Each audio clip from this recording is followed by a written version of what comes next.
मेरे प्यारे भाइयों और बहनों, अगर आप चाहते हैं कि ऐसे ही असरदार और मुकम्मल वजीफ़ा सबसे पहले आप तक पहुंचते रहें, तो चैनल को अभी सब्सक्राइब करें और बेल आइकॉन ज़रूर दबाएं ताकि कोई भी खास अमल मिस ना हो।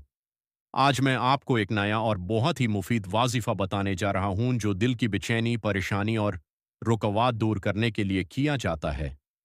इस वाजिफ़ा को यकीन और सब्र के साथ करें, इंशाअल्लाह बेहतारी ज़रूर आएगी। अब तरीका तवज्जो से सुन लीजिए। इशा के बाद या तहज्जुद के वक्त बवुज़ू किबला रुख बैठ जाएं। सबसे पहले 3 मरतबा दुरूद शरीफ पढ़ें, फिर 313 मरतबा पढ़ें, या अल्लाहु या समीउ या बसीर। हर मरतबा अपनी मुश्किल और दिल की मुराद को ज़हन में रखें। फिर दोबारा 3 मरतबा दुरूद शरीफ पढ़ें। उसके बाद दोनों हाथ उठाकर अल्लाह से दिल से दुआ मांगें। यह अमल 7 या 11 दिन लगातार करें। इंशाअल्लाह मुश्किलें आसान होंगी और दिल को सुकून मिलेगा।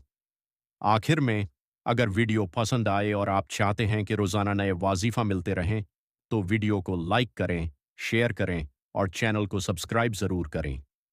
अल्लाह आप सबकी जैज़ मुरादें पूरी फरमाए। आमीन।